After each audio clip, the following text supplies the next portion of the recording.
오늘 우리가 읽은 이 출애굽기 23장 25절 26절 말씀은요, 하나님께서 이스라엘 백성들을 애굽으로부터 건져내시고, 다른 말로 구원해내시고 나서 너희는 내가 애굽 땅에서 인도하여 냈고 나는 너희를 애굽 땅에서 인도하여 낸 내 하나님 여호와다 하면서, 너희는 나의 백성답게 거룩한 삶을 살아라 그러면서 십계명을 주셨어요. 너는 나 외에 다른 신들을 내게 있게 하지 말아라.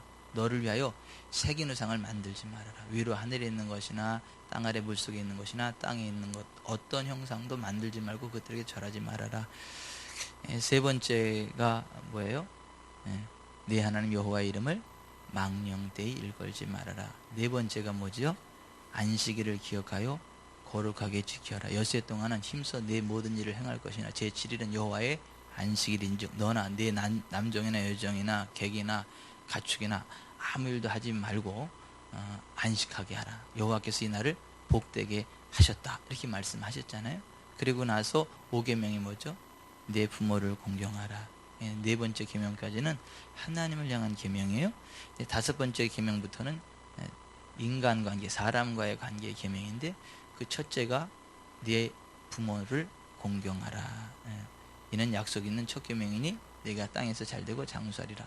그래서 내 부모를 공경하라는 것을 말씀을 했어요. 그 다음에 살인하지 말아라, 간음하지 말아라, 도둑질하지 말아라, 내 이웃에 대하여 거짓 증거하지 말아라. 이렇게 십계명을 말씀하신 거예요. 그 십계명을 말씀하시면서 좀 보충 설명하시고 하나님 백성된 자들의 어떤 정체성에 대해서 말씀을 하시면서 곧바로 언약에 관계된 말씀이 이게 등장하는 건데, 내 하나님 여호와를 섬겨라. 그러니까 구원받았고 이제 하나님의 자녀다운 삶을 살아가면서 하나님을 섬기라는 거죠. 그러면 하나님께서 복을 주시는데, 내 하나님 여호와를 섬기라. 그러면 여호와가 너희의 양식과 물에 복을 내리고 재정적으로 복 주시겠다는 얘기입니다.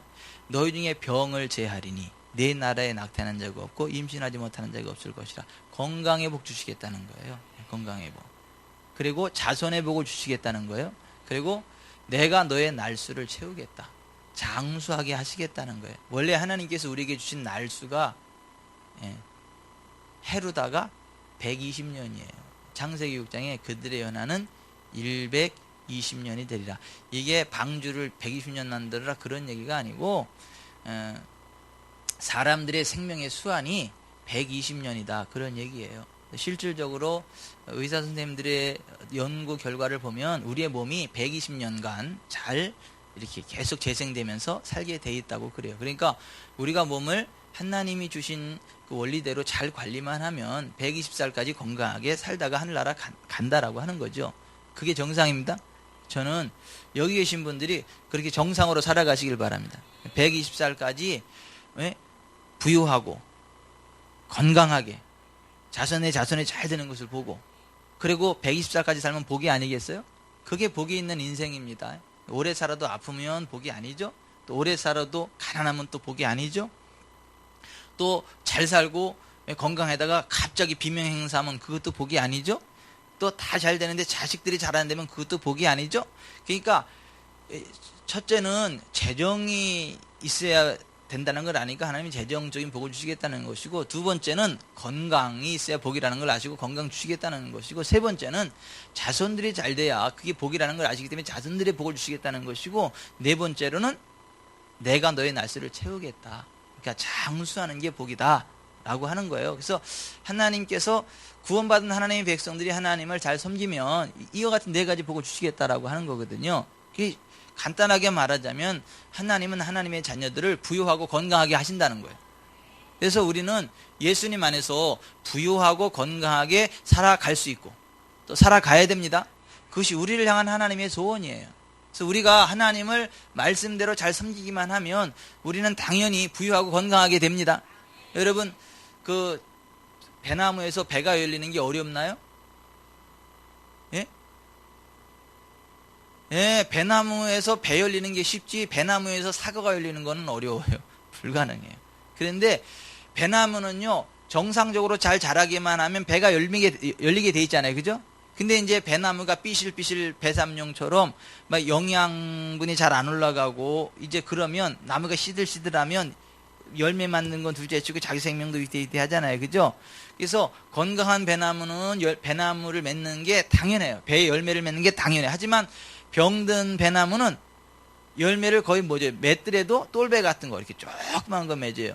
그런 식으로 우리가 건강하게, 영적으로 건강하게 하나님을 잘 섬기면 튼튼한 배나무가 아주 배즙이 가득 그냥 이딴만한 그냥 배를 이렇게 열리는 것처럼 우리가 건강한 하나님을 잘 섬기면 부유하고 건강하고 자손의 자손을 보고 그 120년 우리의 날수를 채우게 되는 줄 믿습니다. 그것이 이 출애굽기 23장 25, 26절의 말씀이에요. 그래서 우리가 당연히 그렇게 예수님 안에서 구원받고 하나님의 자녀가 되었으면 그러한 삶을 살아가는 게 마땅한데 왜 예수 믿고 하나님의 자녀가 되었다 그러고 신앙생활을 나름대로 하는 것 같은데 왜 부유하고 건강하지 못한가? 성경은 거기에 대해서 무엇이라고 말씀하고 있는가에 관한 말씀을 지금 살펴보고 있어요. 그러니까 우리가 부유하지 못한 이유들에 대해서 쭉 살펴보고 우리가 건강하지 못한 이유에 대해서 쭉 한번 살펴볼 거예요. 지난주에 우리가 거듭난 하나님의 자녀고 복의 근원이신 하나님의 자녀임에도 불구하고 부유하지 못한 이유에 관한 말씀을 첫 번째로 살펴봤어요. 지난번에 우리가 살펴봤던 게 우리가 구원받은 하나님의 자녀임에도 불구하고 못 사는 첫 번째 이유가 뭐라 그랬죠? 할렐루야. 뭐 그냥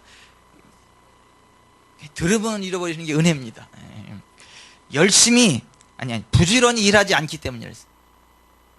그죠? 부지런히 일하지 않기 때문에 아무리 구원받은 하나님의 자녀들이라고 하더라도 부지런히 일하지 않으면 못 산다. 성경은 그렇게 이야기를 해요. 성경은 우리가 부지런히 일을 해야 부욕해 된다. 게으른 자는 빈궁이 강도처럼 올 거다. 게으른 자는 개미에게 가서 그 일하는 것을 보고 배워라. 그래서 좀 더 자자, 좀 더 놀자, 좀 더 눕자 그러면 빈궁이 강도같이 온다. 그렇게 말씀하고 있지 않아요? 그러니까 우리가 예수 믿고 거듭났다 그러고 하나님의 자녀라고 하면서 열심히 일하지 않고 그냥 이렇게 놀면 그 가난한 게 당연하다라고 하는 거예요. 가끔은 이런 광신자들이 있어요. 무슨 광신자냐면 일도 안 해요. 하루 종일 그냥 집에서 빈둥빈둥 해요. 그래 놓고 나서도 어느 날 대박이 터질 줄 알아요. 어느 날 부자가 될 줄 알아요. 내가 하나님의 자녀이기 때문에. 아니 여러분 그렇지 않습니다. 성경은 거듭난 하나님의 자녀일지라도 부지런히 일해야 부자 된다고 말씀합니다. 그러므로 여러분 하나님의 은혜 안에서 부자 될 것을 믿고 부지런히 일하시길 바랍니다. 뭐 부지런히 일해서 부자 안 될 사람이 어디 있어요. 이런 또 수준이 안 되는 말씀은 하지 마세요. 아무리 열심히 일을 해도 하나님이 안 도와주시면 부자가 안 됩니다. 여러분 이 세상에 부지런하지만 부자 안 되는 사람이 얼마나 많습니까? 부지런해서 다 부자 될 것 같으면 얼마나 많은 사람들이 부자겠어요. 그죠? 여러분 우리가 부지런히 일하는 것은 기본이고 하나님의 복이 있어야 부욕해 되는 줄 믿습니다. 우리 예수 믿고 거듭나서 부유한 삶을 살아가려면 첫째 부지런히 일해야 된다. 이거 우리가 지난 시간에 배웠잖아요. 이 두 번째는 뭐예요? 우리가 거듭난 하나님의 자녀임에도 불구하고 마땅히 부유하고 건강한 삶을 살아가야에도 불구하고 부유하지 못한 두 번째 이유가 뭐라 그랬죠? 그렇죠. 수입보다 지출이 많기 때문에. 수입보다 지출이 많으면 그 사람은 부자 못 된다. 한 달에 1,000만 원이 들어와도 매월 1,100만 원씩 지출이 나가. 그러면 그 사람은 시간이 지나갈수록 매월 얼마씩 빚지는 거예요? 100만 원씩 빚지는 거예요. 한 달에 1억씩 들어와도 나가는 게 2억이라고 한다면 한 달 지나면 몇 억 빚이 늘어나는 거예요? 1억. 그런 식으로 우리가 부유하게 되려면 얼마가 돈이 많이 들어오느냐도 중요하지만 그 들어오는 거에 비해서 지출이 얼마나 되느냐를 잘 계산을 해서 적어도 수입보다 지출이 많게 해서는 안 된다는 거예요.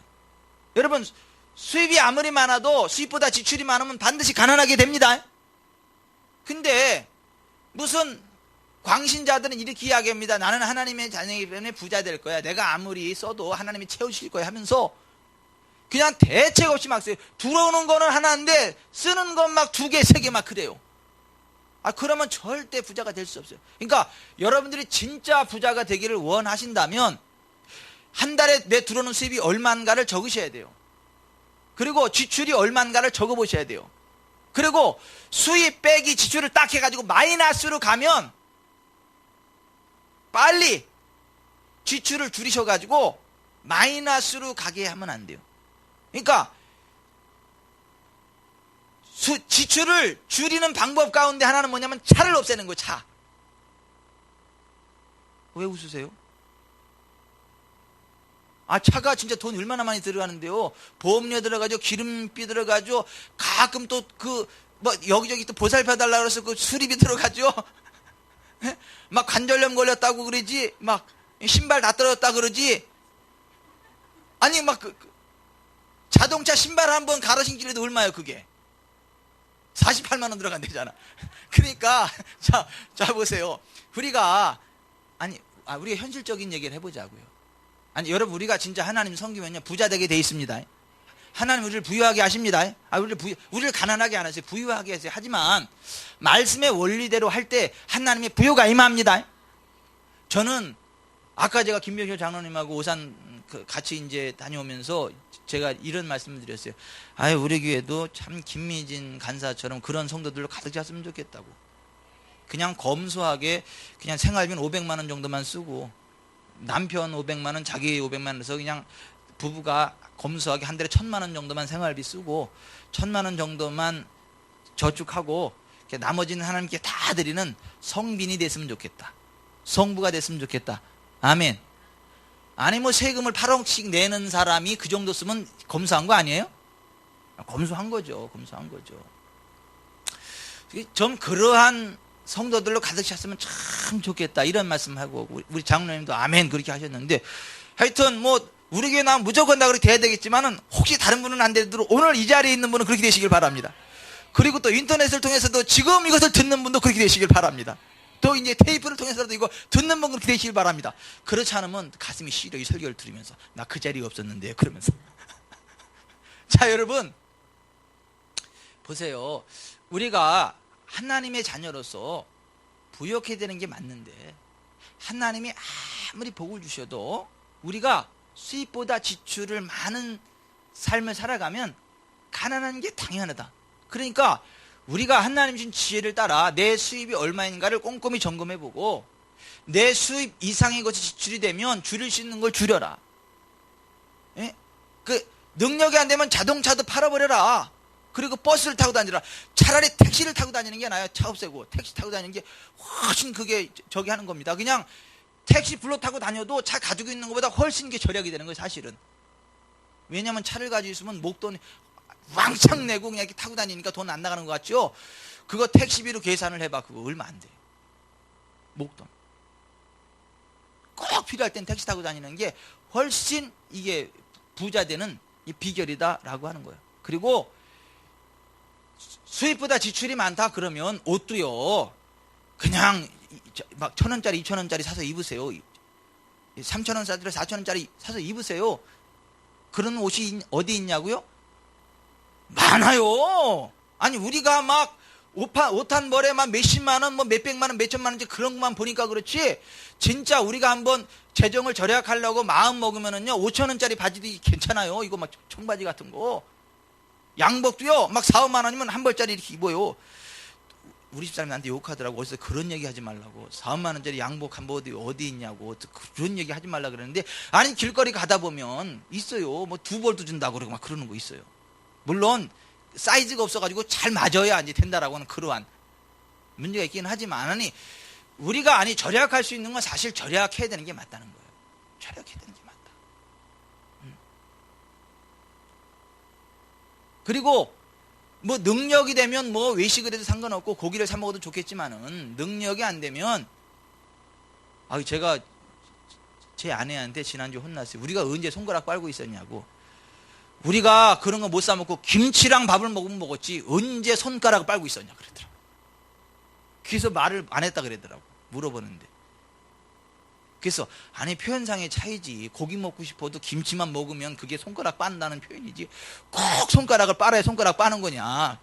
이 둘이 이제 실랑이가 벌어졌어요. 그래서 어쨌거나 말을 표현도 좀 정확하게 하라는 그런 또 지시를 받아가지고 제가 정정합니다. 우리가 손가락 빤 적은 없고 그냥 고기 먹고 싶어도 못 먹고 김치 쪼가리 놓고 그거 그냥 먹는 그런 적은 있습니다. 그런데 자 보십시오. 우리가 진짜 가난하지 않으려면 점점 더 부흥하는 삶을 살아가려면 사실 수입보다 지출이 많으면 안 되는 거예요. 그리고 만약에 수입보다 지출이 많다면 줄일 수 있는 걸 줄여야 되는 거예요. 먹는 거 줄이셔야 되고, 집도요 꼭 무슨 뭐 몇 평 이상 뭐 그렇게 하실 필요 없어요. 15평이면 어때요? 20평이면 어때요? 왜 아멘을 안 하신대? 아니 13평이면 어떠냐고요. 우리 오산에 살 때 15평 살았죠. 15평 맞죠? 15평. 네. 없어가지고 13평으로 옮기려고 했는데 나온 게 매물이 없어서 못 옮겼어. 아니 우리 이제 15평에 살았어. 15평에. 그때 방음도 안 돼가지고 여기서 얘기하면 옆소리로 다 들려 이게. 그때 새 가족 하나가 막 시험 들었지. 우리 바로 옆집에 이제 새 가족이 나왔는데 거기 사는데 우리 집에서 부흥회를 해가지고 야 김옥순 일로 와봐! 그런 소리 들어가지고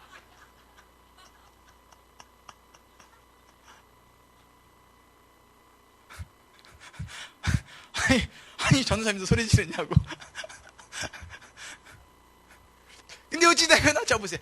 아니 15평이면 어때고 13평이면 어때요? 그냥 바람 피하면 됐지. 잠잘 수 있으면 됐지. 그뭐 체면이 뭐 이렇게 중요해. 아니 그러니까 내 능력과 사는 거지. 안 그래요? 아 괜찮습니다. 괜찮아요. 좀 불편한 건 맞는데, 좀 불편한 건 맞아요. 하지만 형편껏 사는 겁니다. 근데 이렇게 훈련 받고요 잘 인내하면요 일어납니다. 이렇게 세우십니다. 이렇게 세우신다니까요. 점점 이렇게 세우세요. 적은 것에 충성하면요 점점 더 많은 것으로 맡기십니다. 우리가 줄일 수 있는 건 줄여야 되는 게 맞다는 거예요.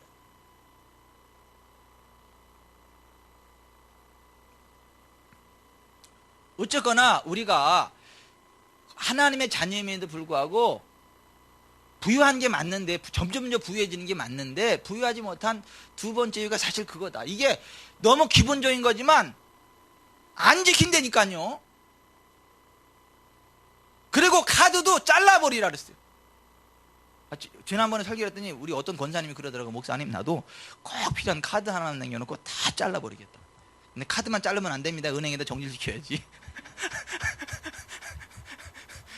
여러분 진짜 그게 우리가 하나님의 자녀로서 있죠. 그거 아주 명심해야 돼. 그러한 부분들입니다. 세 번째가 왜 하나님의 자녀들이 왜 부유하지 못한 이유, 세 번째 이유가 뭐라 그랬죠? 보증 서는 것 때문에 그렇다 했어요. 보증 서는 거. 성경은 보증 쓰지 말아라. 타인의 보증을 쓰지 말아라 이렇게 이야기를 해요. 보증을 쓰게 되면 내 침상까지 다 들고 나가게 될 것이다. 네 옷까지 다 빼앗기게 될 것이다. 그러니까 보증 쓰지 말라고 이야기를 해요. 그런데 우리 주변에 실질적으로 있잖아요. 어려워진 사람들의 상당히 많은 부분이 뭐 때문에 어려워지죠? 보증 때문에 어려워져요. 보증 섰다가 그 사람이 어려워지면 그걸 다 짊어지고, 어떤 사람은 다른 사람 보증을 섰다 평생 그 빚 갚다가 죽어요. 자기 빚도 아니고 그 보증 쓴 사람 빚. 그러니까 절대 보증은 쓰지 말아라. 보증은 쓰지 말아라. 아멘. 보증 쓰지 마세요. 보증 쓰지 마세요. 보증 쓰지 마세요. 딱 한 가지 경우만 예외예요. 성전 건축할 때. 성경이 그것을 말씀하고 있어요. 성경이. 저도 다른 보증은 절대 안 씁니다.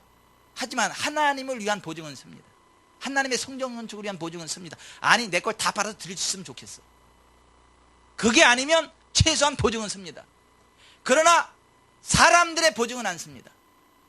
지난주에 이 부분을 그냥 지나치고 나는데 내 마음이 무거워. 그거 이거 터치하고 지나가야 된다고 하는 그 부담감이 와서 제가 다시 말씀을 드립니다. 여러분 그 부분을 이해하고 있는 게 학개서 1장 아닙니까? 잘 들어보세요. 학개서 1장 2절. 만군의 여호와가 이같이 말하노라. 이 백성이 말하기를 여호와의 전을 건축할 시기가 이르지 아니하였다 하느니라. 여호와의 말씀이 선지자 학개에게 임하여 이르시되 이 성전이 황폐하였거늘 너희가 이때 판벽한 집에 거주하는 것이 옳으냐? 그러므로 이제 만군의 여호와가 이같이 말하노니 너희는 너희의 행위를 살피지니라.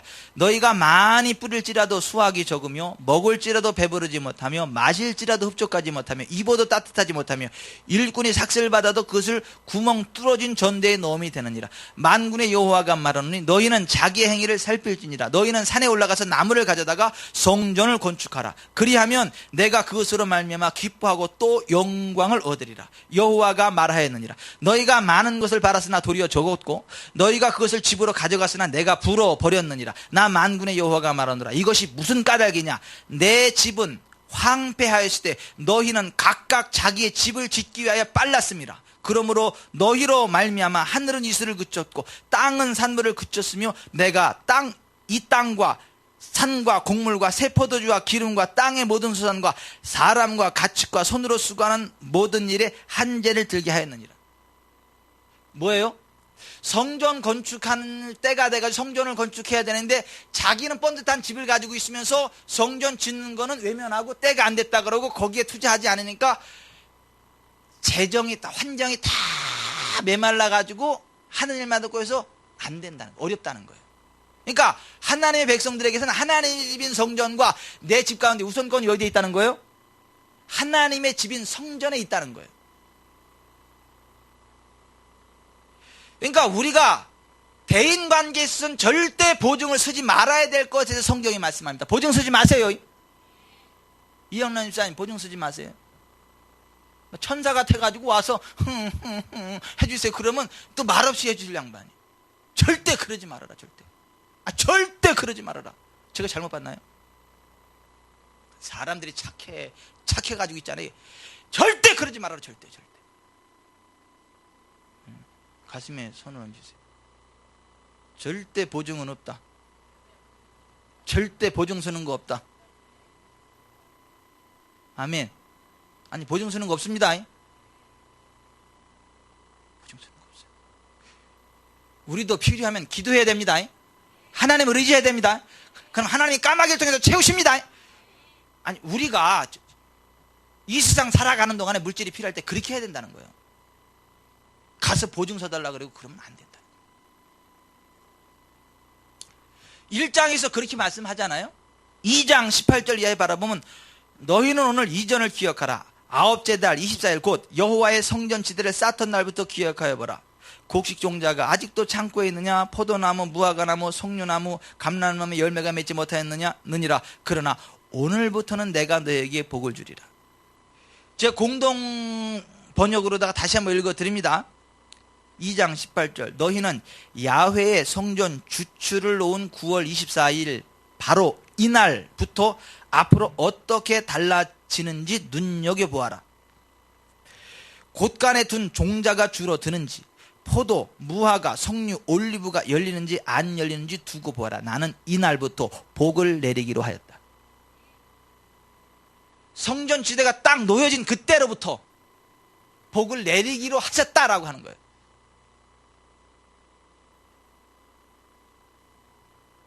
성전 건축은요 복받는 길입니다. 아니 복받는 길. 우리는 복받은 길을 하나님께서 열고 계십니다. 아멘. 아멘. 아유, 저희는 감사할 일이 생겼어요. 저희도 진짜 감사할 일이 생겼어요. 맨날 성전 부지에 가서 우리 기도하면서 집사람하고 기도하면서 하나님, 우리도 좀 뭔가 뿌릴 수 있는 씨앗을 좀 주십시오. 아무리 주여 짜도 나올 데가 없는데 주여 뿌릴 수 있는 씨앗을 주십시오. 기도할 때마다 그랬어요. 씨앗을 주셨습니다. 얼마인지는 묻지 마로. 주셨습니다. 이빠이 됐네. 꽉 할 수 있는 최선을 다해서 그냥. 그래서 얼마나 감사한지. 여러분 복받을 일입니다. 이거 복받을 일. 다시 한번 잘 들어보세요. 그러니까 여호와의 성전은 황무했는데 자기들의 집은 완벽하다는 말인 거예요. 오늘날 말하면 좋은 아파트에 살았다는 거예요. 그리고도 성전을 외면했다는 거예요. 내 집만 챙기고. 그래서 다 메말랐다는 거예요. 그렇게 저주받은 까닭이 무엇이냐? 내 집은 황폐하였으되 너희는 각각 자기의 집을 짓기 위하여 빨랐습니다. 그러므로 너희로 말미암아 하늘은 이슬을 그쳤고 땅은 사물을 그쳤으며 내가 이 땅과 산과 곡물과 새 포도주와 기름과 땅의 모든 수단과 사람과 가축과 손으로 하는 모든 일에 한제를 들게 하느니라. 그러나 너희는 야훼의 성전 주출을 놓은 9월 24일 바로 이날부터 앞으로 어떻게 달라지는지 눈여겨보아라. 곳간에 둔 종자가 들어드는지 포도, 무화과, 석류, 올리브가 열리는지 안 열리는지 두고 보아라. 나는 이날부터 복을 내리기로 하였다. 아멘. 이와 같은 은혜가 우리에게 있게 되기를 바랍니다. 아멘.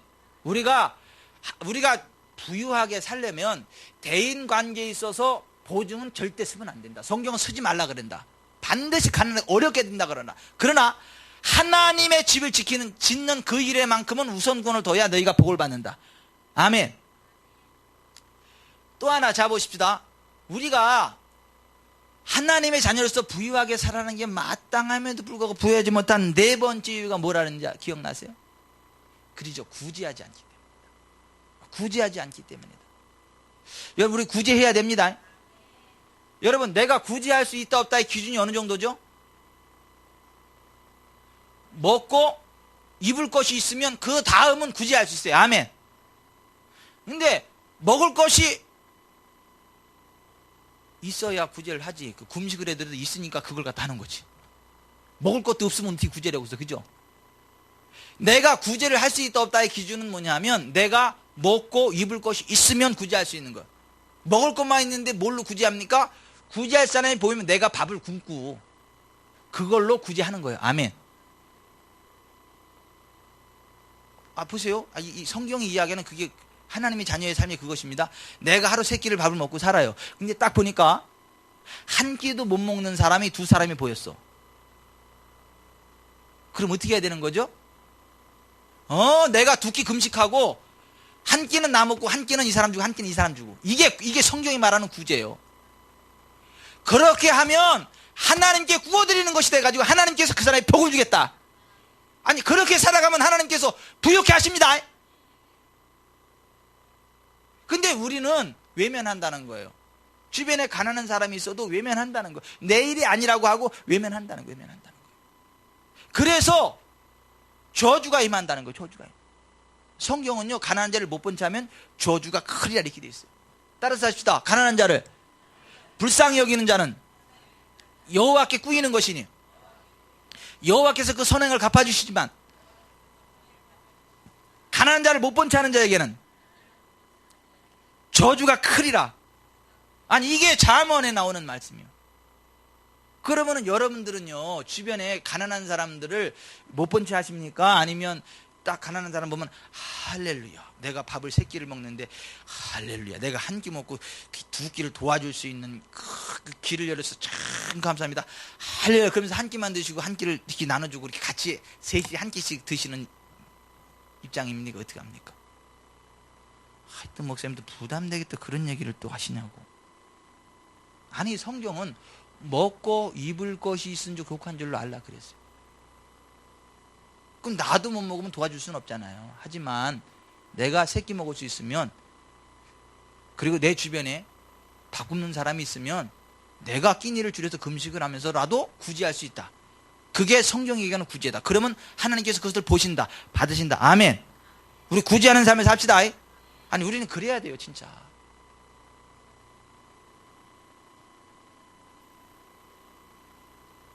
그렇지 않기 때문에 하나님을 믿는다고 하면서 가난한 사람들을 외면하기 때문에 저주를 받고 재정적으로 늘 시달리는 삶을 살아간다.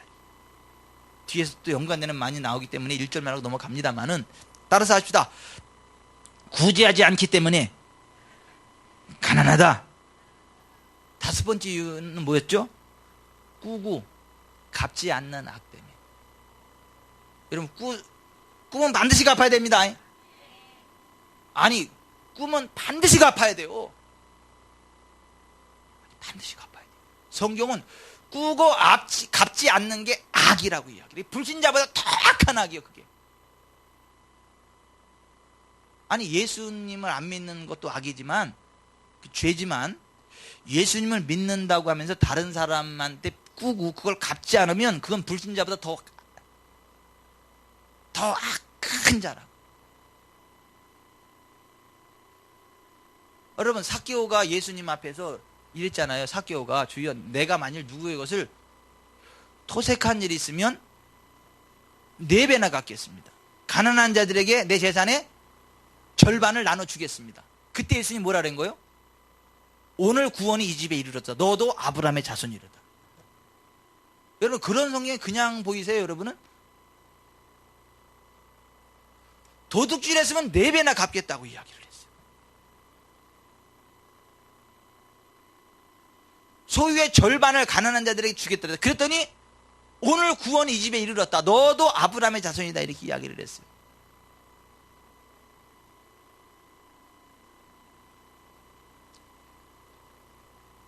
여러분, 하여튼 가봅시다.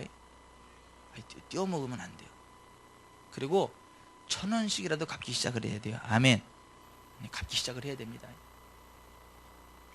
아유, 갚으려는데 그 사람 죽으시오. 그러면 끝난 게 아니라 그 아들한테 갚아야 돼요. 아들도 없이요. 그럼 그 형제한테 갚아야 돼요. 그 형제도 못 찾았어. 그러면 해방이다가 아니라 하나님 성전에 와가지고 속전으로 내게 돼 있어요. 반드시 갚아야 되는 것이지.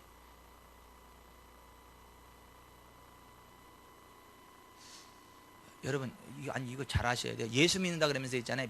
빚 지고 안 갚잖아요. 그 사람 지옥 갑니다. 아니, 홀이라도 남김없이 갚기 전에는 결단국에서 나오지 못한다 그랬어요. 근데 여러분, 기억해야 될 건 뭐냐면, 내가 빚을 줬어도요, 내 능력으로 못 갚아도요, 그 부분을 기도하면 갚게 하십니다. 아니, 주님 도와주십시오. 제가 빚을 갚기 원합니다. 도와주십시오. 그럼 도와주십니다. 아니, 빚 갚을 길을 열어주십니다. 빚 다 청산하고 하늘나라 갈 수 있는 은혜를 베풀어 주십니다. 아니, 빅토리아 네할레 자매의 간증해 보면 그거 나와요. 예수 믿는다고 하면서 빚을 갚지 못해서 지옥에 떨어진 수많은 사람들이 있어요. 그러니까 예수님한테 여쭙잖아요. 왜 그러냐 했더니 예수님 이렇게 말씀하셨잖아요.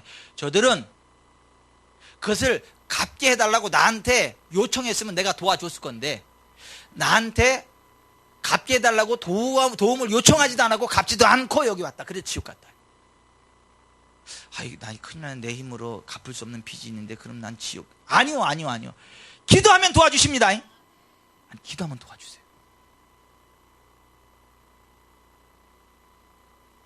이런 설교는 사실은 안 하는 게 좋아요. 왜냐하면 이런 설교하면 혹시 또 저거 단 아닌가 이렇게 오해를 받아요.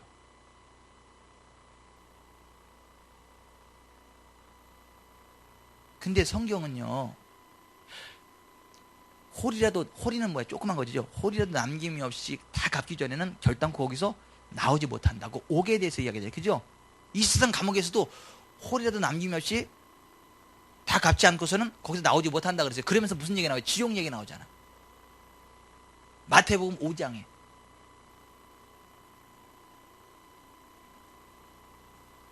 근데 놀라운 건요, 평생 신앙생활을 해도요, 이런 설교를 한 번도 못 듣는 분이 그렇게 많다는 거 아니에요?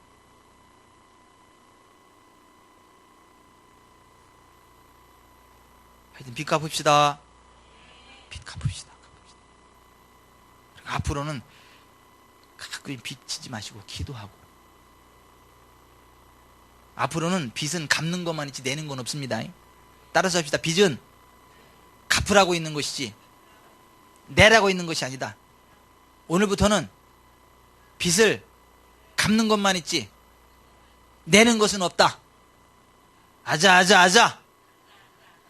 아멘. 아유, 큰일 났다. 뭘 큰일 나요. 기도하면 하나님 들으신다니까.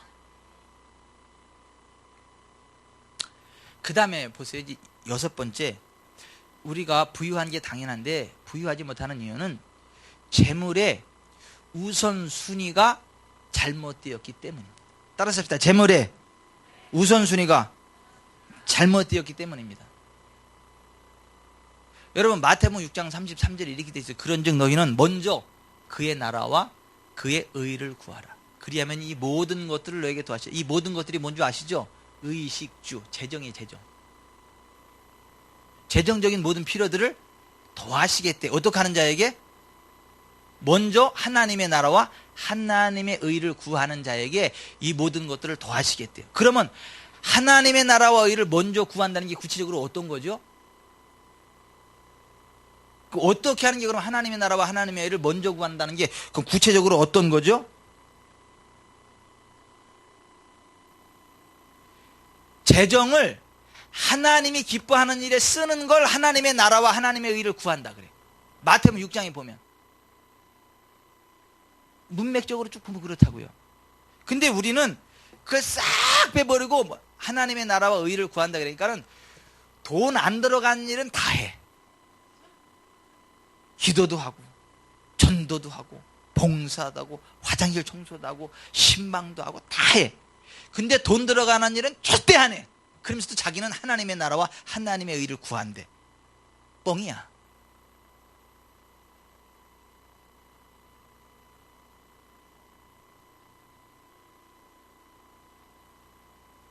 여러분 분명히 기억하셔야 되는데, 그런즉 너희는 먼저 그의 나라와 그의 의를 구하라. 그 앞에, 그러면 이 모든 것을 이렇게 도와주시. 그 말씀이 맨 앞에가 뭐에 대해서 나오는 거냐면, 너희를 위하여 보물을 땅에 쌓아두지 말고 너희를 위해 보물을 하늘에 쌓아두어라. 그것부터 시작을 하는 거예요. 그리고 그것에 대한 결론이, 그러니 너희는 먼저 그의 나라와 그의 의를 구하라. 이게 앞에 그거에 연결되는 거예요.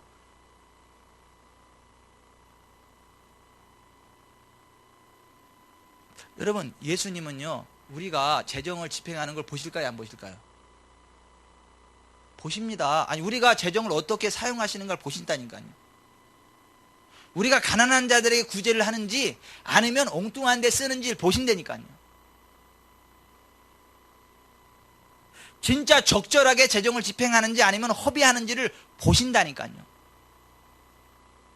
그리고 심지어 헌금할 때도 보세요, 안 보세요?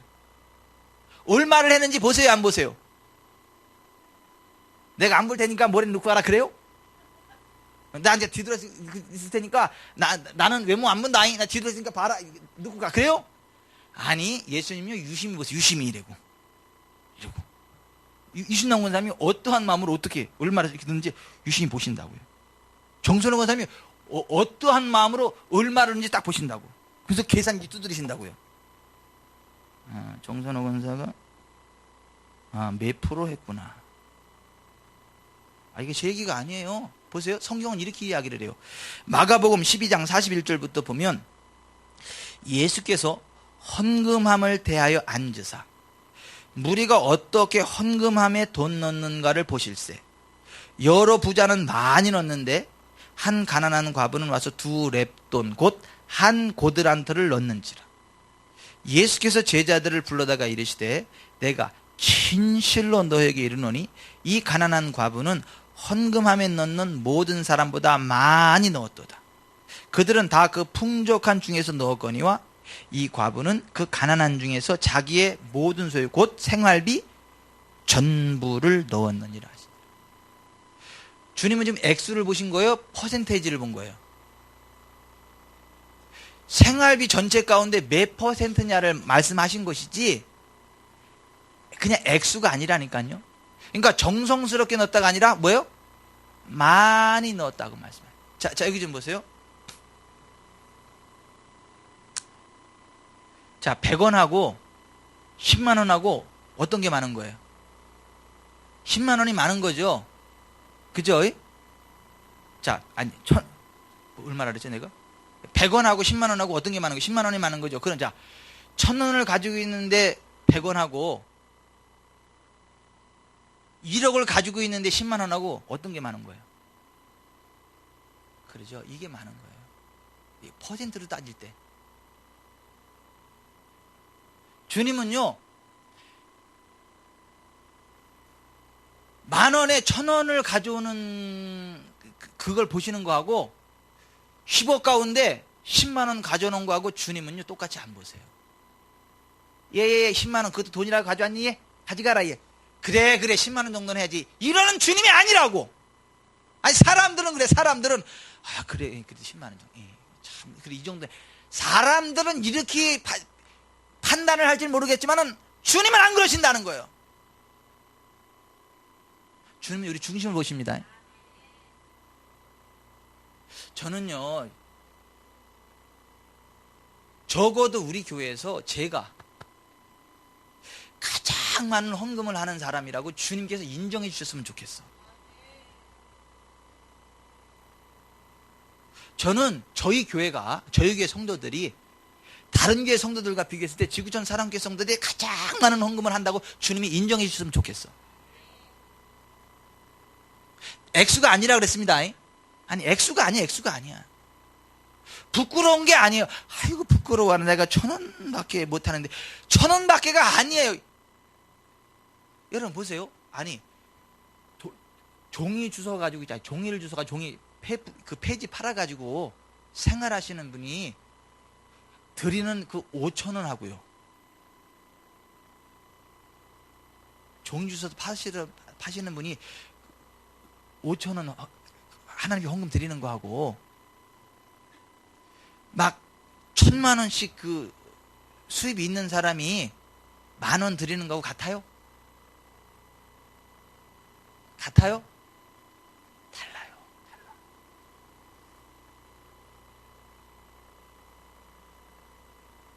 폐지 주워서 5,000원을 헌금하는 그 비율로 하자면 1,000만 원 하는 사람은 얼마 정도 해야 그 비례가 맞는 거예요? 예? 예? 100만 원인 거예요? 10만 원인 거 종이 팔아서 얼마나 버는데요? 하루에 2,500원 뭡니까? 아무튼 주님은 X를 보시는 게 아니라, 제가 여러분 시험해 보려고 여쭤보는 게 아니라 제가 진짜 산수를 못해서 여쭤보는 거예요. 수 개념이 약해가지고.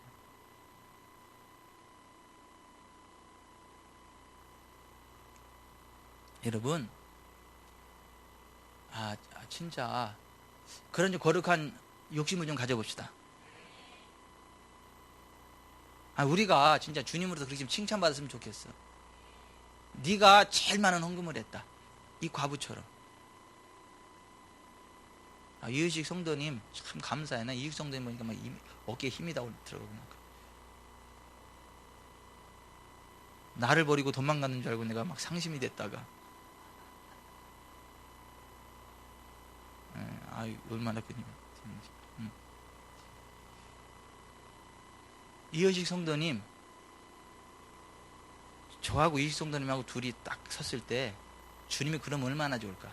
지구촌 사랑교회에서 이의식 성도가 이병천 목사가 가장 많이 했다.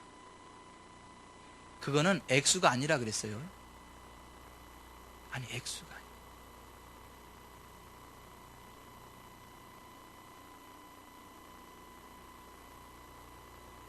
주님은 보십니다. 근데 그걸 왜 보시느냐 하면요, 우리가 하나님의 나라와 하나님의 일을 먼저 구하면 이 모든 것을 도와십니다. 하나님이 의식주 책임지십니다.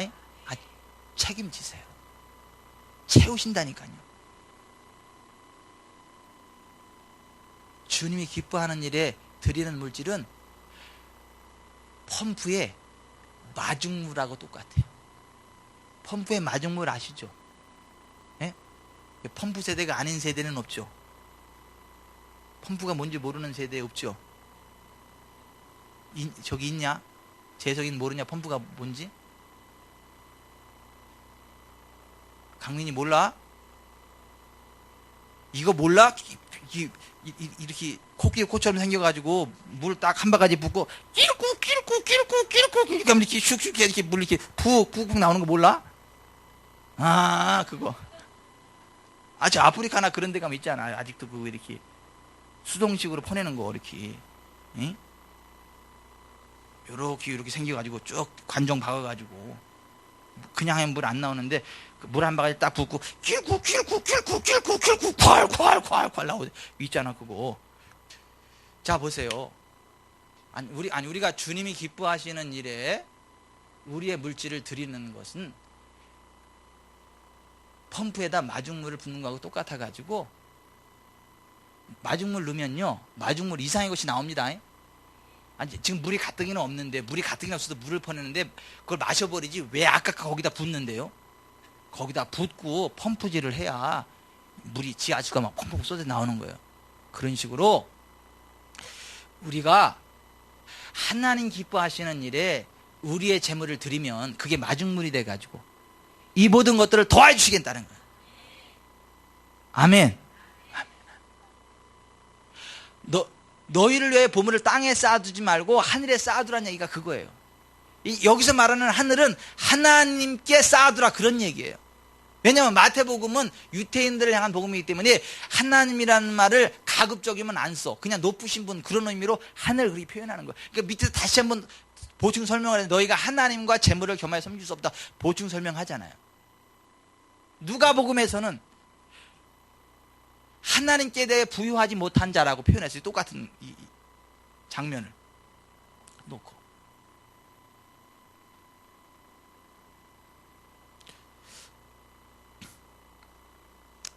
여러분, 예수님도요, 물질의 우선권을 하나님께 두셨습니다. 그리고 가난한 자들에게 베풀며 사셨습니다. 예수님은요, 거주왕 춘삼이처럼 안 사셨어요. 아니, 가난한 사람들한테 베풀며 사셨어요. 그러니까 베풀며 사니까 하나님이 또 채워주셨습니다. 아리마대 사람 부자 요셉이 예수의 제자라 성경이 이렇게 이야기해요. 헤롯의 청지기 구사의 안나 요한나와 막달라 마리아와 귀신을 쫓아내을 받은 마리아와 뭐 여러 여자들이 와서 저희들의 소유로 예수님과 그의 제자들을 섬겼다 이렇게 말씀을 하고 있습니다. 그러므로 내가 너에게 이르노니 목숨을 위하여 무엇을 먹을까 무엇을 마실까 몸을 위해 무엇을 입을까 염려하지 말라. 목숨이 음식보다 중하지 아니하며 몸이 의복보다 중하지 아니하냐. 공중의 새를 보라. 심지도 않고 거두지도 않고 창고에 모아들이지도 아니하되 너희 하늘 아버지께서 기르시나니 너희 이것들보다 귀하지 아니하냐. 너희 중에 누가 염려함으로 그 길을 한 자라도 더할 수 있겠느냐. 또 너희가 어찌 의복을 위해 염려하느냐. 들의 백합화가 어떻게 자라는가 생각하여 보라. 수고도 아니하고 길쌈도 아니하느니라. 그러나 내가 너에게 말하노니 솔로몬의 모든 영광으로도 입은 것이 이 꽃 하나만 갖지 못하였느니라. 오늘 있다가 내일 아궁이에 던져지는 들불도 하나님이 이렇게 입히시거든. 하물며 너희일까 보냐. 믿음이 작은 자들아. 그러므로 염려하여 이르기를 무엇을 먹을까 무엇을 마실까 무엇을 입을까 하지 말라. 이는 다 이방인들이 구하는 것이라. 너희 하늘 아버지께서는 이 모든 것들이 너에게 있어야 할 줄을 아시느니라. 아멘. 아십니다. 우리가 적어도 하나님의 자녀가 맞다면 먹고 마시는 건 걱정하지 마십시오. 주님이 채우십니다. 주님이 채우세요. 하나님의 자녀가 아닌 사람들은 그걸 고민하는 게 맞대요. 이방인들은 그걸 고민해야 된대. 하지만 하나님의 자녀들은 그거 고민하지 않고 어떻게 하면 내가 주님이 기뻐하는 삶을 살아갈까? 어떻게 하면 내가 주님이 기뻐하는 일에 내 돈을 쓸까? 고민하면서 나아가면 하나님이 채우시겠다는 거예요.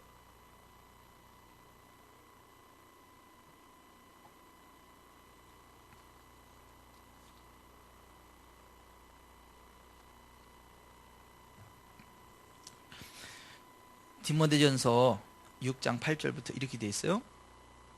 우리가 먹을 것과 입을 것이 있은즉 족한 줄로 알 것이니라. 부하려 하는 자들은 시험과 올무와 여러 가지 어리석고 해로운 욕심에 떨어지나니 곧 사람으로 파멸과 멸망에 빠지게 하는 것이라. 돈을 사랑함이 일만 악의 뿌리가 되나니 이것을 탐내는 자들은 미혹을 받아 믿음에서 떠나 많은 근심으로써 자기를 찔렀다. 여기 좀 보십시오. 돈을 사랑하면 믿음을 떠나게 돼 있어요. 멸망하게 돼 있습니다. 먹고 입을 것이 있은즉 족한 줄로 아십시오. 그리고 하나님 기뻐하는 삶의 자리로 나아가십시오. 그러면 모든 것을 후히 주사 누리게 하십니다. 아니, 모든 것을 후히 주사 누리게 하신다니까요. 아니, 하나님이 채우십니다, 진짜. 근데 돈을 사랑하시면 안 돼요.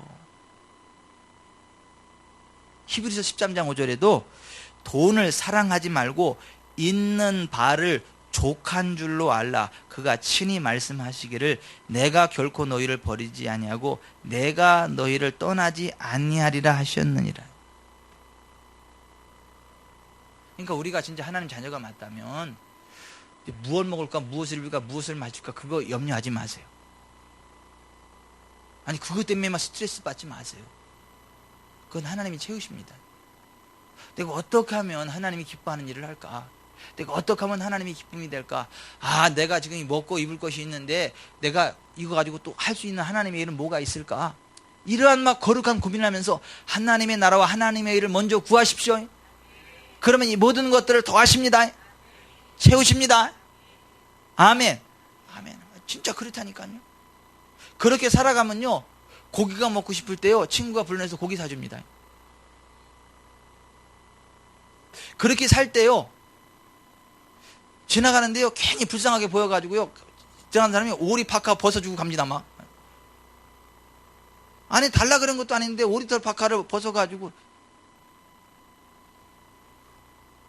아니, 얼마 전에 어떤 분하고 가는데 그분이 그런 간증을 하더라고요. 내가 그렇게 불쌍해 보이냐 그러더라고요. 왜요? 그랬더니, 이상하게 가는 데마다 사람들이 그런 따뜻한 그런 파카를 막 벗어준다는 거야. 입으라고. 그래서 본인이 입고 와서 딸 주고. 아니, 달라 그러는 게 아니라, 아니, 됐다 그래도 자꾸 준다는 거야. 됐다 그래도. 이럴 때 아멘 하시면 괜찮으신데. 아니, 그게 하나님이 주시는 은혜 아니겠어요? 아니, 그게 하나님이 주시는 복 아니겠어요? 아니, 내가 꼭 그걸 몇십만 원씩 주고 돈을 주고 뭐 100만 원씩 주고 뭐 그런 걸 사야 갖고 그게 내오신 거예요? 아유, 무슨 옷이 그렇게 비싸 그래? 무슨 잠바 하나에 얼마요? 120만 원이요? 아유, 세상에. 그 에스키모인들을 위해서 만든 옷이래, 그게. 저 히말라야 극한, 남극 북극 왜 극한에서 얼어주지 마라, 그런 사람들을 위해서 만든 옷이고, 대한민국에서는 그런 거 입으면 쪄주고. 물론 따뜻하긴 하지, 가볍고. 근데 그런 거 안 입어도 그렇게 탈 없어 사는데. 근데 어찌됐거나 그 비싼 옷을 막 주고 입는 사람도 있긴 한데, 꼭 내가 돈 주고 입어야 입는 거요? 여러분, 우리가요, 그래서 우리가 지금 요행수 바라보고 산다 이 얘기가 아니잖아요. 누가 나 도와줄 거다 이런 얘기가 아니잖아요. 하나님이 내 필요를 채우신다. 하나님이 내 필요를 채우신다니. 그 얘기 아시잖아요. 그 포항에, 예? 포항에 생선장사 집사님 얘기 아시잖아요. 모르세요? 포항의 생선장사 그 집사님이, 용사시고 들으세요. 막 쥐뿔도 없으신 분이 대한민국에서 제일 큰 성전을 자기가 봉헌하겠다고, 짓겠다고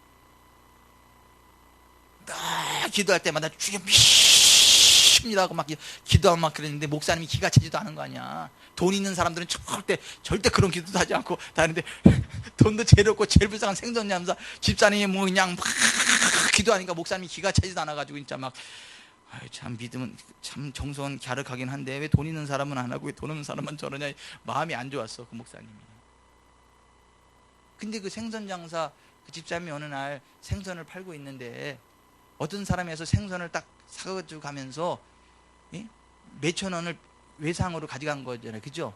정확히 기억 안 나, 얼마인지는. 하여튼 몇천 원을 외상으로 다음에 준다 그러고 가져가니까 이 생선장사 집사님이 막 여기서 부하가 치밀러 가지고 안 된다고, 지금 빨리 가져오라고 막 성화하니까, 이 사람이 가다가 화가 나 가지고 집에 가서 가지고 왔어. 가져오긴 왔는데 뭐냐면 옛날 엽전. 아니, 옛날 엽전을 갖다 주면서 그냥 이거 받으라고, 나 돈 없다고. 그러니까 딱 봐도 값어치 없는 옛날 엽전, 뭐 어디다 써, 옛날 엽전. 그래도 이게 참 800원인가 그랬나, 외상이. 이게 800원이라고 생각하니까 버릴 수가 없어가지고 그냥 그걸 집어 넣은 거 아니야, 집어 넣은 거. 그러고 나서 집에 있는데, 그 목사님이 서울 총회 간다고 광고를 하는데 다들 와서 막 여비하시라고 막 다 주고 그러는데, 자기는 드릴 게 없잖아, 드리고 싶은데. 그래가지고 그 엽전 그걸 갖다 드린 거야, 목사님. 엽전을 갖다. 목사님은 눈 감고 다 알아, 냄새가 나가지고.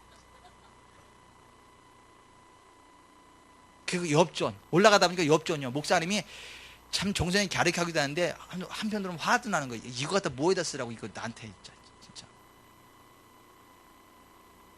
그리고 서울역에 딱 내렸는데, 딱 내리자마자 뭐가 눈에 들어와요? 골동품 삽니다. 그래서 골동품 가게 들어가 딱 물어봤더니 얼마 준다는 거요? 300만 원 준다는 거냐, 하나에. 옛날 그때 한잠됩니다. 그때 300만 원 준다는 거냐. 막 깜짝 놀래가지고 어디서 났냐고 물어보고 하더니 이렇게 몇 번 보더니 300만 원 줘준다 그러니까 그때도 이거 비싼 건가 보다 싶어가지고 딱 옆에 가가지고 옆 가게에서 딱 물어보니까 350만 원 준다고. 그러니까 또 딱 뺏어가지고 옆에 가가지고 450만 원인가 받았지, 그게 하나에. 그걸 다 팔아가지고요, 총애고 뭐고 다 때려치고 내려와가지고 사택을 졌나 그거 가지고. 아니 그렇게 하면서, 그리고 남은 거 그래도 얼마나 남아가지고 그 집사님한테 줬더니 그 집사님이 또 그걸 가지고 부동산에 가가지고 그런 거 아니야, 어디 눈먼 땅 하나 없는겨 그래가지고 있다고. 그 남은 돈으로 그걸 산 거 아니야, 눈먼 땅. 엄청 뭐 몇만 평이라 그러지, 엄청나게 넓은 땅 보지도 않고 그냥 샀어. 그리고 목사님한테 문서를 갖다, 목사님 이거 하는 게 드리는 거라고. 근데 목사님 보니까 몇만 평이야 땅이. 눈이 휘둥그레져 가지고 번지수를 찾아가 봤더니 뭔 땅이요? 예? 아니 밀물이 싹 빠져나가면 보이는데, 썰물 밀물이 싹 들어오면 다 잠겨가지고 돌멩이 하나 이만큼 보이고 갈대 나와 있는 거야. 물속에 잠긴 땅.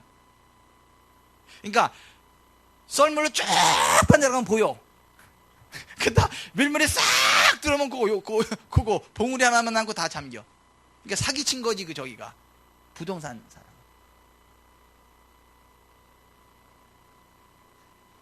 그래서 목사님이 하도 기가 막혀가지고 다시 왔는데 어떤 일이 벌어진 거예요? 나라에서 우리나라 최고의 제철 공장을 세운다.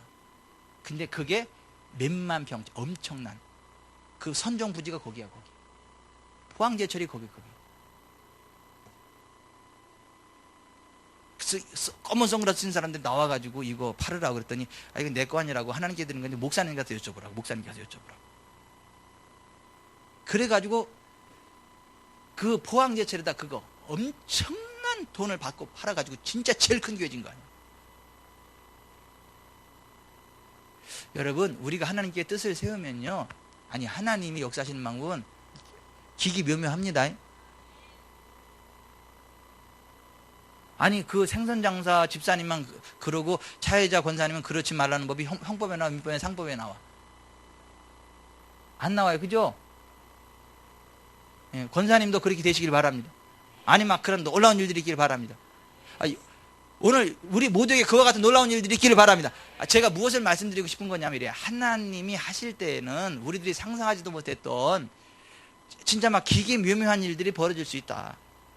그게 우연히 벌어지는 게 아니라 진짜 하나님을 사랑하는 사람, 진짜 하나님을 의지하는 사람에게는 하나님께서 만드신 작품이에요. 그게 우연히 된 거라고 생각하십니까, 여러분은? 아니, 저는 하나님이 만든 작품이라고 믿어요.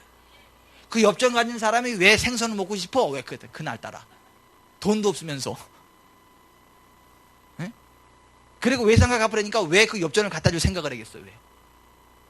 그리고 또 눈먼 땅 달래니까 왜 또 그 눈먼 땅이 글로 오냐고. 그리고 또 포항제철이 왜 그때 또 국가시책으로 왜 생기냐고. 왜? 하나님이 해답입니다. 됩니다. 재물의 우선순위를 하나님께 두고 그게 그의 나라와 그의 일을 먼저 구하는 거예요. 그러면 이 모든 것을 내게 더하신다. 우리가 하나님을 믿는다 하면서도 부여하지 못한 이유 가운데 하나가 뭐냐면 재물의 잘못된 우선순위 때문에 그렇다. 여러분, 우리 재물의 우선순위를 하나님께 둡시다.